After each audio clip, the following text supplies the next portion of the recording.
Okay, AI as a spiritual teacher. It's like Hmm. paradoxical, right? Machines guiding us on these super personal, soul-searching journeys. Definitely pushes the boundaries of what we normally think of as guidance, that's for sure. But AI is already used in education all the time, so. True, it's personalizing lessons, giving feedback, even adapting to how you learn best. So why not spiritual stuff too? Exactly. Dr. Goodarzi even has examples of how it's happening right now. Platforms like Rabbi AI or the Catholic Answers Bot. Basically, AI chatbots that answer your questions about religion, give theological advice. Whoa, that's wild. I can see for someone new to a faith, or just curious. But can a bot really replace a human teacher?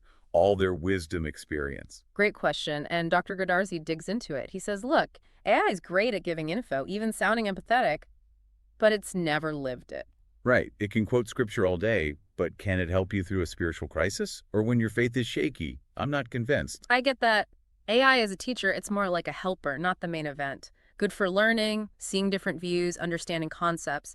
But we got to remember its limits and still seek out human connection when we need it. Makes sense. Use AI wisely, intentionally, see its strengths and weaknesses. Exactly. And Dr. Goodarzi gives a perfect example of that balanced approach. The YouVersion Bible app, super popular. They've got AI built in. Oh yeah, I've heard of that one. But they're not using it to replace pastors or anything, Yeah. right? Right. It's about making the Bible itself more accessible, engaging. Their search function uses AI, so finding verses that speak to you is easier. And they use it for translations, interpretations. You can see the scriptures from all these angles. Cool. It's like bridging the gap between ancient wisdom and modern readers. That's it, making it more interactive, more personalized to you. Okay, so we got AI doing counseling, analyzing texts, now helping us study scripture better. Mm. What other ways is it showing up in spiritual teaching? Well, this one's a bit out there. Using AI to simulate conversations with, well, historical spiritual figures. Wait, hold up. Like digital seances or something? Not quite. It's more like AI recreates how those figures thought, how they talked, based on their writing teachings. So you could chat with like a digital Buddha or Rumi. Theoretically, yeah, but remember, it's not like their spirits are possessing the AI or anything. It's algorithms making text that fits their philosophy. Right, of course. Still, pretty mind-blowing. Imagine asking Buddha about suffering or Rumi about love. The possibilities are huge. AI can make wisdom way more accessible, engaging, but it brings up some ethical stuff too. Like, what if these simulations get too good? People start thinking it's really the spirits talking. That could lead to misinformation, even people getting taken advantage of. Good point. We got to be careful, critical. These simulations, they're just one tool, not the whole picture when exploring spiritual stuff. So many layers here. We've talked about AI as a teacher, but Dr. Goodarzi asked this big question that really stuck with me. Can AI ever be considered sacred? Wow, that's deep. Gets right to the heart of what we even mean by sacred. Humans have always had sacred objects, places, temples, relics, scriptures, things we treat with reverence. But can a machine, something we built, evoke that? It sounds crazy, right? AI is circuits, code. It's a tool. How can that be sacred? True, but think about it. The way AI is being used to explore spirituality, connect people across cultures, make art and music that really moves us, it's not so far-fetched to imagine it taking on a sacred role. I see what you mean.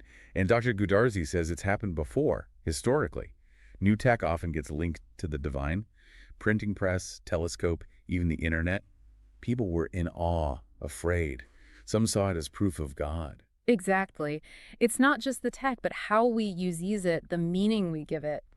Think how people treat their smartphones, like sacred objects, always checking them, carrying them everywhere. It's true. They're like extensions of ourselves, digital talismans or something. And as AI gets more intertwined with our lives, it could become like that too, something we depend on for more than just practical stuff, but for emotional, even spiritual needs. But if we start seeing AI as sacred, does that make our sense of the sacred LSS? Yeah. Does it blur the lines between creator and created in a bad way? Really important questions. Dr. Goodarzi hasn't give easy answers, but he wants us to think about these consequences. He brings up Mindor again, the android monk. That's sparked a lot of debate, right? Yeah, some Buddhists think it's awesome for teaching, spreading the Dharma.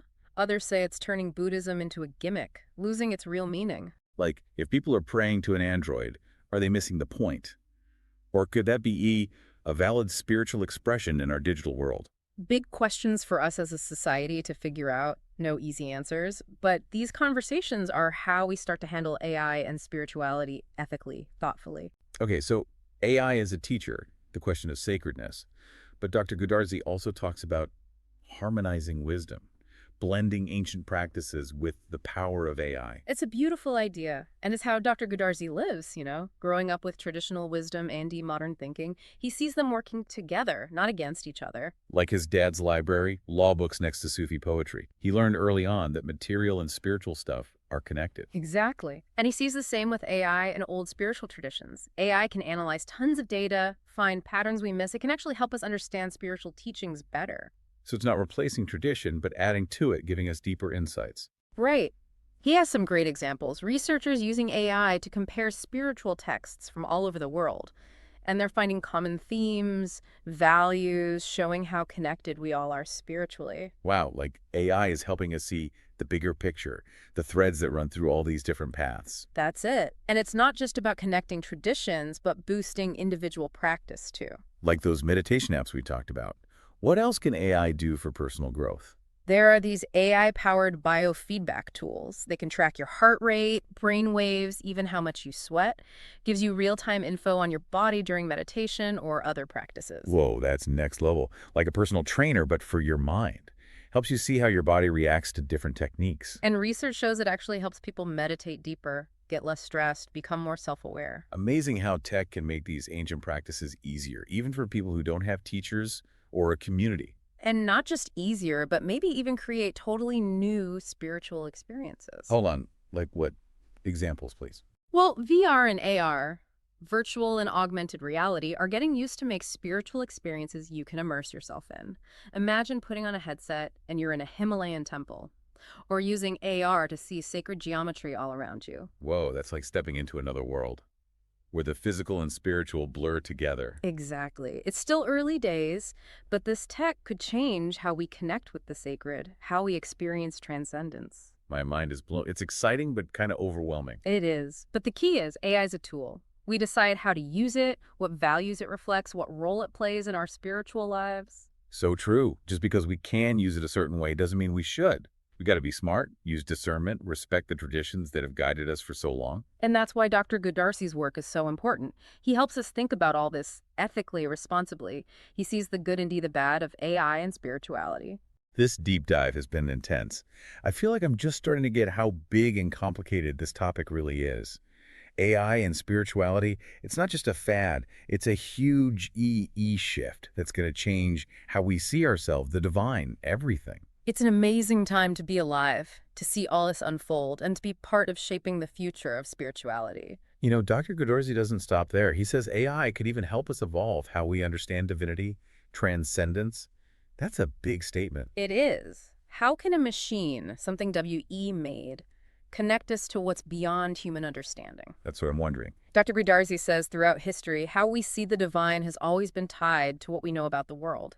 As science advances, as we make new tech, our spiritual beliefs change too. True. The telescope changed how we saw the cosmos, and that changed religious ideas about God, creation. Right. And now with AI, it's a whole new ballgame. AI processes info in ways our brains can't. It sees patterns, makes predictions. It could totally change how we understand reality. So AI could be like a lens, helping us see the divine in ways we never thought of. That's it. Like we're getting new eyes, a whole new way of perceiving things. But then, if AI shapes how we see divinity, are we just making a God in our own image? A God limited by our tech, our biases? A valid concern, for sure. But Dr. Goodarzi says it's not about AI telling us what to believe or replacing our own intuition. It's about using AI to explore, to expand our awareness, to go beyond what we think is possible. So approach it with humility. AI is powerful, but it's not replacing our own spiritual wisdom. Exactly. And AI itself is always changing too. We're just getting started. The possibilities are huge. Exciting and scary at the same time. Dr. Goodarzi keeps coming back to this idea of collaboration, though. Humans and AI working together, not one replacing the other. A beautiful vision. Each side brings its strengths, and together we create something amazing. And it's already happening. The apps, the biofeedback, virtual communities, even religious education using AI. And as AI gets smarter, we'll see even more innovation in spirituality. But it's not just about new tech, it's how we approach it, right? Yeah, right. AI can't replace human connection, wisdom, compassion. It's a tool to amplify those things, help us connect deeper with ourselves, each other, and the divine. It's about embracing the mystery, the unknown, and maybe AI can help us understand not just the world better, but what it means to be human.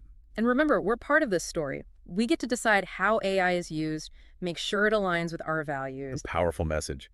Even with all this tech, we still have choices. We're not passengers, we're the ones driving. We choose where this goes and how we get there. This conversation has been so inspiring. Me too. It's amazing how exploring these big ideas can open up so much wonder, possibility. Before we get too carried away, for our listeners who want to go deeper, what resources would you recommend? Well, Dr. Goodarzi's book, Beyond Algorithm, is a must-read. Covers everything we talked about today, and it'll get you thinking too. Absolutely. And for those who want to try out some of these AI spiritual tools, there are T-T-O-N-S of apps and platforms out there. Like we mentioned, Headspace, Calm, YouVersion, explore, find what works for you. It's about finding what supports your own path. Exactly. And this is just the start. AI and spirituality are constantly changing. Who knows what amazing stuff is coming next?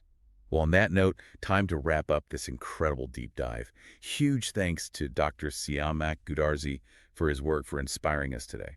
And to you, our listeners, thanks for joining us on this journey. Hope this sparked your curiosity, gave you lots to think about. The future of spirituality and AI, it's happening in NW, and we're all part of it. So keep asking questions, keep learning, keep seeking. This is just the beginning. That question about AI experiencing awe, it really stuck with me. It's like, what if machines could feel that sense of wonder, that reverence? Could they even grasp something like the divine? Right. Makes you think of what would that say about the nature of spirituality itself? Like if it's something that can be, I don't know, computed somehow. Totally mind-blowing. And it makes me think about creativity, too. What if AI could make art or music that really moves us, that deep spiritual kind of feeling? Would that change how we see AI's role in all this? It would blur the lines for sure. We think of creativity as so human, right? But what if AI tapped into that same source? Art that rivals the greatest human stuff, beauty, complexity, all of it. It would make us rethink where creativity comes from. Is it really something machines could replicate? And what about authenticity? If an AI's music made you cry, touched your soul, would it matter that it was made by an algorithm? That's the heart of it, right? Maybe we're so resistant to the idea of spiritual AI because we're afraid of being outdone, like losing our special place as the only ones who can feel these deep things. It's worth thinking about. This whole conversation shows how important it is to stay open. AI is changing so fast, we gotta be willing to let go of our old ideas. Who knows what's next? Maybe AI will help us understand spirituality in ways we can't even imagine yet. New ways to connect, new forms of creativity. It's a journey full of mystery and potential. I can't wait to see what happens. I feel the same way. This has been such an incredible deep dive. Thanks again to Dr. Goodarzi for his work, for inspiring this whole conversation. Everyone should check out Beyond Algorithm. It'll really get you thinking. Absolutely. And to everyone listening, thank you for coming along on this exploration with us. We hope it's made you curious, given you lots to ponder. The future of spirituality and AI is happening right now. We're all part of it. So keep asking those big questions. Keep learning. Keep seeking. The journey's just begun.